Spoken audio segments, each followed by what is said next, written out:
Hi, and welcome to Rifle Info TV. I'm your host, Johnny, and on today's episode, we're going to discuss reloading and safety when reloading and how I go about the madness of reloading. So, let's get right to it. So, reloading. There's a lot of us do it, whether you've been doing it 30 years, whether you've been doing it 2 days. The biggest thing, safety is key. Maintenance is also key. Big thing that is not often talked about is the maintenance before reloading. The maintenance of your dies, your seating dies, your sizing dies, your headspace gauges, your calibers, all this stuff. The cleaner you keep this stuff, the better, the more consistency you will end up with, and the more accurate rounds you will end up with. For me, I'm a big believer in keeping it clean.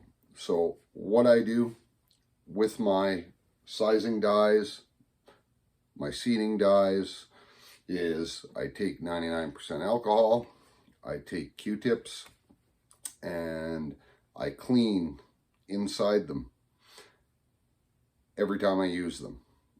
I clean them, make sure they're clean and ready to go. Same as my caliber. My caliber, I will take my caliber, I will wipe it off here, and I will wipe it off here to make sure there's no dust or any lube buildup or anything like that on my caliber. So even your funnels, I wipe them out with alcohol and make sure there's nothing in there.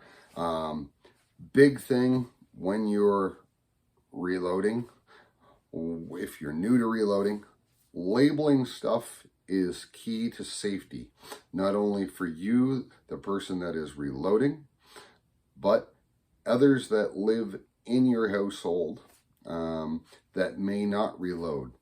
Now, what I do preferably is on any of my powder machines, on the top of them, I will write what powder is in them. On my trickler, I will write what powder is in it.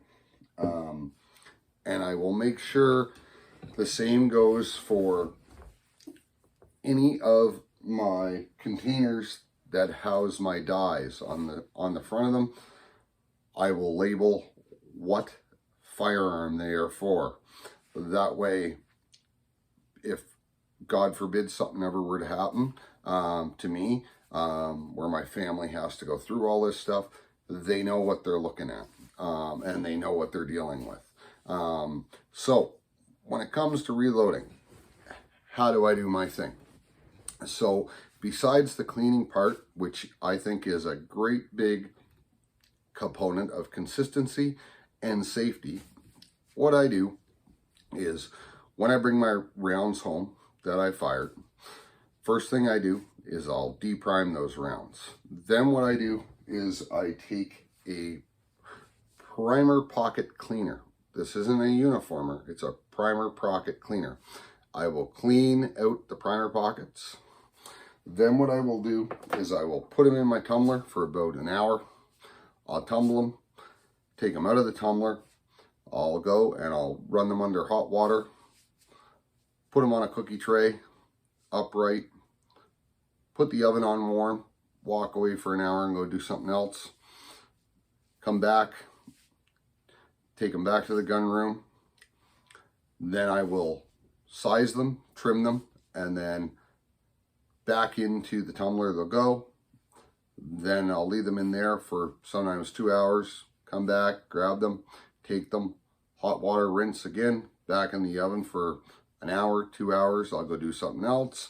And then I come, I'll prime the whole lot of them, and then I will start dumping powder and seating bullets.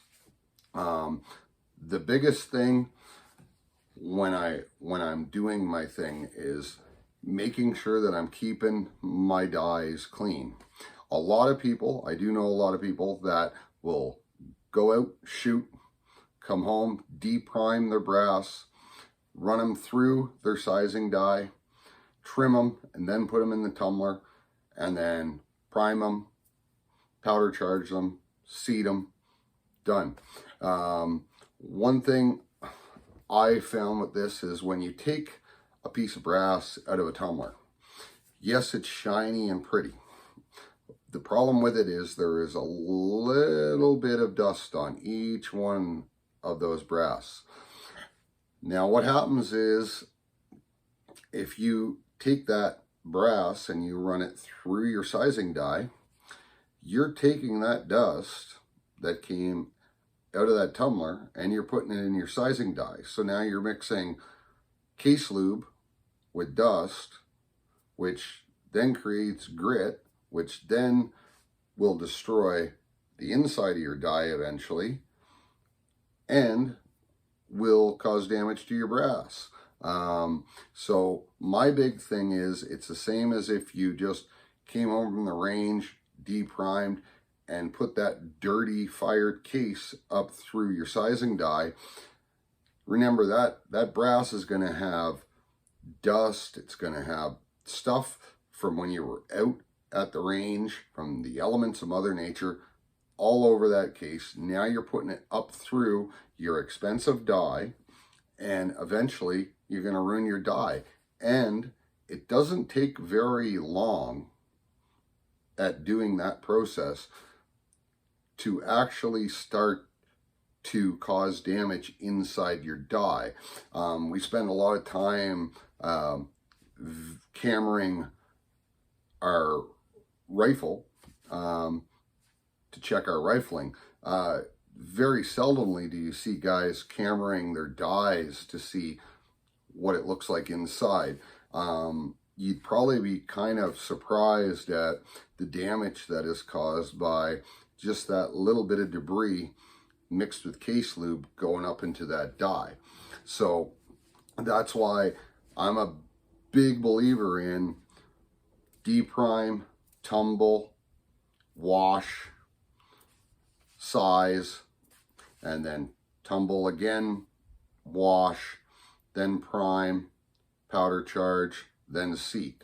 Because even on in your new box of bullets that you may buy, it doesn't matter what manufacturer, doesn't, there's a little bit of dirt on those, a little bit of dust from where they were made in the factory. That's why even with my bullets, I clean them off. That way I know that there's no debris, because again, remember, that gets into your seating die, and again, it can cause inconsistency. Consistency is key when you're reloading, especially if you're reloading, if you're a competitive shooter or if you're just a hunter. Either way, you're reloading with the purpose of more accuracy. So if you want accuracy, you've got to have consistency, and you've got to do things the same way each time. Same as from the safety aspect of when you're reloading. And big thing for people who are new to reloading, even people that have been reloading a long time, 20, 30 years, whatever. Accidents can happen just like that. That's why especially for me, when I'm priming my cases, I'm wearing a pair of safety glasses, and what I do with my primer cedar is, there's no primers in here, by the way, right now. So here's a shell. What I do is I put my safety glasses on. I always hold it away from my face, and boom, I seat my primer. Again, God forbid a primer ever goes off and you're not wearing safety glasses. It's going to be bad enough, the little bit of burns you're going to get on your forearm.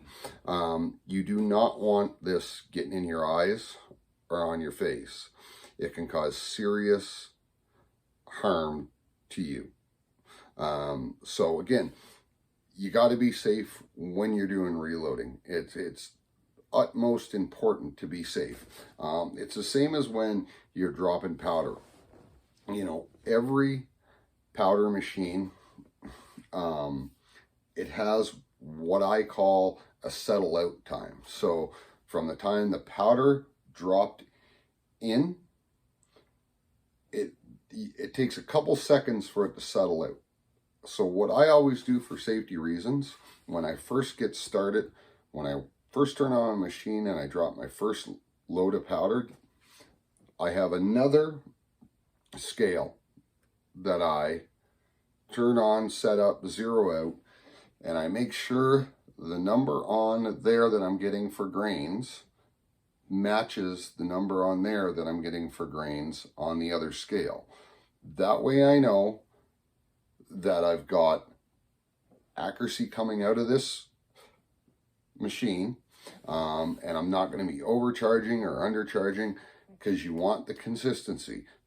The facts of the matter are your primer depth, seating depth has to be the same, your powder charge has to be the same, your head space has to be the same, and your bullet seating depth has to be the same, and your trim has to be the same if you want consistency on paper. And that really is what it's all about. I mean, the reality of it, are you saving a ton of money by reloading these days? Not really, no. I'm a competitive shooter and a hunter, so I don't save any money by reloading. I've reloaded for probably 25 years now. Learned it a long time ago from my grandfather. And again, it's always something I was taught is consistency. If you do things the same and you don't sway from the way you do things, you're going to have consistency across the board. And the other thing with reloading, and this is a big thing for safety, if you're someone who's watching this video right now and you're thinking of getting into reloading, I would highly recommend, because I have yet to see a firearm safety course where they teach anything to do with reloading, and I've yet to see a hunter safety course where they talk about reloading. So with that said, I strongly advise you, yes, there are books out there. There are a lot of YouTube videos. There's a reason why I'm not showing you how I do my reloads, is because, again, there's a million videos out there on this. The biggest thing when you take up reloading and you've never reloaded before, go to your local range or local gun shop. The best thing you can ever do is ask somebody if they know anybody that would be willing to invest time into teaching you how to reload. Again, buying reloading equipment and trying to learn how to reload on your own without having a mentor is a very, very, very dangerous move. Now, a lot of people have, but again, it's not recommended. You should always have somebody teaching you, and there's a lot you can learn. Like if you belong to a range where you have bench rest shooters, F-class shooters, or competitive shooters in general, all those people are going to reload. All those people are going to have a lot of knowledge when it comes to reloading. And that knowledge is going to make it so you are safe when it comes to reloading. And that's the biggest thing I'm going to tell you. Safety is paramount, because you do not want to get hurt, and you don't want somebody else getting hurt. It's the same as stuck rounds, a round that didn't fire, you know. And, you know, the biggest thing, don't panic. Step away from the gun. Let the gun settle out for a few minutes. If people walk over and say, oh, let me in there, I'll help you, tell them, please stand back. I've got it under control. If you do not have the experience and know what to do, go find a person that does at your range know what to do. Your best thing, go find one of your competitive shooters at any range in North America or around the world. You're going to find somebody there that's probably a competitive shooter that has had a misfire on a case and a stuck case. They're going to know what to do, and they're going to know how to do it safely. And then you're learning. Reloading is all about learning. You have to make sure you are always open to learn. Even if you've been doing it a long time, you'll be mighty surprised the stuff you can learn from talking to different people in that do different things to compete in the shooting world, such as bench rest guys are a real good source for information. F-class, extreme long range, anybody that competes, you know, and don't limit yourself to one group.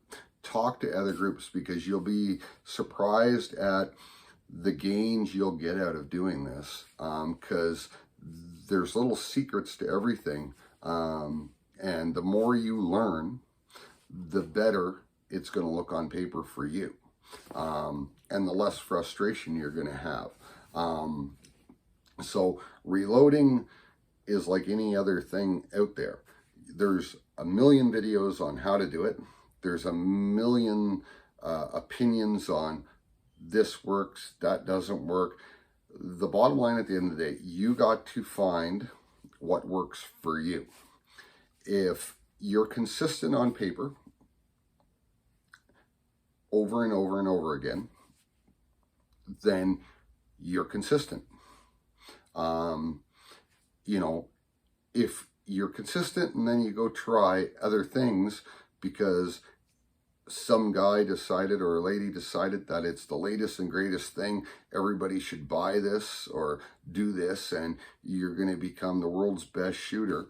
A lot of times what's happening to people is it's counterproductive. You're actually getting more inaccurate and your consistency is dropping off. So talk to other people, find out what works for you. Always, when you're reloading, be safe when you're doing it.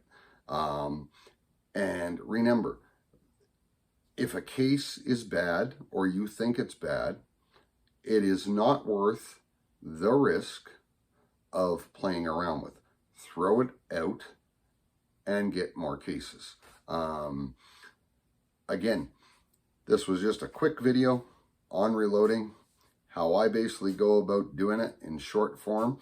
You know, if you want me to make videos on anything that you're curious about when it comes to reloading, feel free to message me, and I'd be more than willing to show you how I do it, and explain to you the method of why I do it that way. Again, until next time, I'm Johnny with Rifle Info TV.